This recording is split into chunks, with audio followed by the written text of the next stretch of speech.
अस्सलाम वालेकुम dear students. आज का जो हमारा टॉपिक है फार्मास्यूटिक्स 1 का, दैट इज़ सेंट्रीफ्यूगेशन। सबसे पहले देखिए सेंट्रीफ्यूगेशन होता क्या है। The process in which the solids are separated from liquid by the centrifugal forces और रोटेशन इज़ कॉल्ड सेंट्रीफ्यूगेशन। एक ऐसा प्रोसेस है जिसके अंदर हम किसी भी चीज़ को उसकी सेंट्रीफ्यूगल फोर्स या रोटेट करके हम लिक्विड्स में से उसके बाकी पार्टिकल्स को अलहदा करने के लिए किसी प्रोसेस का इस्तेमाल करें तो उसे सेंट्रीफ्यूगेशन प्रोसेस का नाम दिया जाता है। नेक्स्ट इसकी दूसरी डेफिनेशन है, object travelling in a circle behave as if it experience on the outward force, so this force is known as centrifugal force. अब सेंट्रीफ्यूगल फोर्स क्या होती है? कोई भी ऐसा ऑब्जेक्ट जो किसी ख़ास किस्म के ऑर्बिट के साइडों पर घूमने के लिए जो फोर्स को एक्सर्ट करेगा उसे हम सेंट्रीफ्यूगेशन या सेंट्रीफ्यूगल फोर्स का नाम देंगे। अब इसकी एग्ज़ाम्पल है, जैसे हम किसी पत्थर को अपनी उंगली के साथ बांध कर, यानी पत्थर को धागे के साथ बांध कर उंगली के साथ घुमाएं तो जो वो पत्थर के ऊपर लगने वाली फ़ोर्स होगी वो सेंट्रीफ्यूगल फोर्स होगी।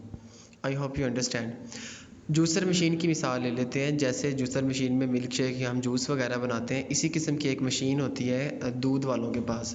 आपने देखा होगा गाड़ियाँ वगैरह जो दूध की खड़ी होती है ना, तो उसके अंदर वो टेस्ट ट्यूब्स के अंदर दूध को टेस्ट करने के लिए उसमें रखते हैं और फिर उसे बहुत तेज़ी से घुमाते हैं।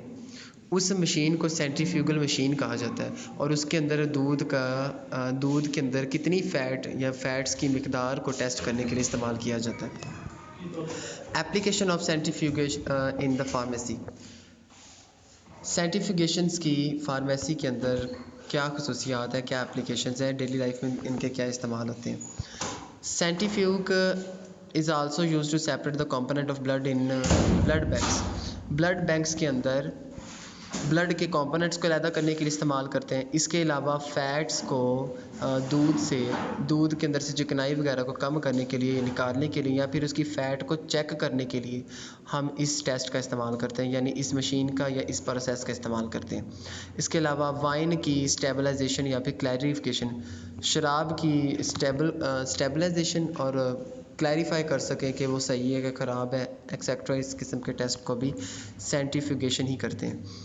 इसके अलावा separation of urine component, blood components के अंदर से फॉरेंसिक लेवल के ऊपर या लैब की रिसर्च के अंदर यूराइन के कुछ कंपोनेंट्स को या डेली लाइफ के हार्मोन्स के अंदर कुछ कंपोनेंट्स को अगर अलहदा किया जाए तो अलहदा करने वाले जो प्रोसेस होते हैं वो सेंट्रीफ्यूगेशन ही करवाती है। उसके बाद नेक्स्ट मेथड है हमारे पास क्रिस्टलाइजेशन का। ऐसा मेथड जिसके अंदर लिक्विड को उसके सॉलिड पार्टिकल्स में या तो वेपोरेशन के ज़रिए या कूलिंग के ज़रिए या प्रेसिपिटेशन के ज़रिए